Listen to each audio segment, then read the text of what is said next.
y va donc avec la deuxième partie de cette vidéo en ce qui concerne la dérivée des fonctions ln rond u de x. On y va pour une propriété. Soit u, une fonction strictement positive et dérivable sur un intervalle k, alors ln rond u est dérivable sur k et on a ln rond u' qui est égal à u' sur u. ln rond u' est égal à u' sur u. On va aller avec des exemples pour mieux appliquer cette dérivée. Déterminer la dérivée des fonctions suivantes. La première fonction que nous verrons est h de x est égal à ln de moins 3x carré plus 5x plus 2. On a l'ensemble des définitions de la fonction h qui est moins 1 tiers, intervalle ouvert, moins 1 tiers, 2 ouvert. Ici, pour avoir l'ensemble de définition, on a posé tout simplement que tout ce qui est devant ln, en l'occurrence, moins 3x carré plus 5x plus 2, est strictement positif. Puis, on résout pour ne retenir que l'intervalle positif. C'est comme ça qu'on fait pour déterminer l'ensemble des définitions des fonctions ln. Alors, on dira ici que la fonction h est dérivable sur d de h et ln de moins 3x carré plus 5x plus 2' est égal à moins 3x carré plus 5x plus 2 le tout prime sur moins 3x carré plus 5x plus 2. Pourquoi cela est fait ainsi? Tout simplement car ln rond u' est égal à u' sur u.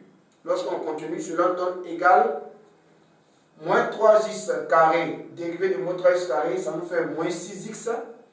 Et puis, dérivé de 5x est égal à 5. Donc, ça nous fait plus 5. Dérivé de 2, qui est une constante, est égal à 0.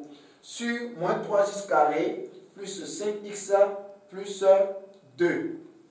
Voici la dérivée de notre première fonction f de x en appliquant la formule ln rond u' est égal à u' sur u. On y va pour un autre exemple avec la fonction g de x qui est égal à ln de, en parenthèse, 3x moins 2 sur x plus 3. On a ici d de g qui est égal à l'intervalle ouvert moins l'infini moins 3 ouvert, union 2 tiers plus l'infini ouvert. Ici, l'ensemble des définitions est tel quel, car on pose tout simplement que tout ce qui est devant ln, notamment 3x moins 2 sur x plus 3, est strictement positif. Puis on résout pour ne retenir que l'intervalle positif.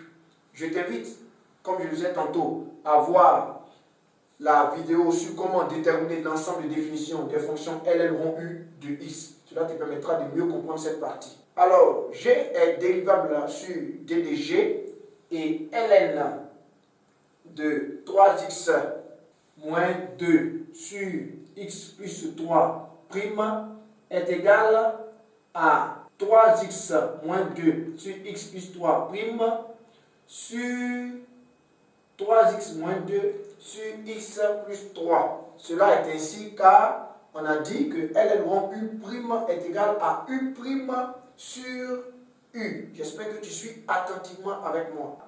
Lorsqu'on dérive seulement la fonction qui est au numérateur, on a 11 sur x plus 3, le tout au carré. Je rappelle que la fonction qui est au numérateur, pour la dérivée, on applique seulement la formule de dérivée f sur g. La dérivée de la fonction f sur g est égale à f'g moins fg' sur g carré. C'est cette formule qu'on a appliquée. Voilà pourquoi tu vois bien que dans la fonction qui est au numérateur, on a x plus 3 le tout au carré. Ça représente g au carré. Et en haut, lorsqu'on fait f'g moins fg', on trouve 11. Je sais que tu le sais déjà. Sur 3x moins 2 sur x plus 3. Cela est égal à 11 sur x plus 3 le tout au carré multiplié par x plus 3 sur 3x moins 2. Cela nous donne enfin 11 sur x plus 3, facteur de 3x moins 2. Voilà le résultat de la dérivée de notre fonction g, tout en ayant appliqué la formule, la propriété du moins, qui nous dit que ln rond u' de x est égal à u' sur u. ln rond u' est égal à u' sur u.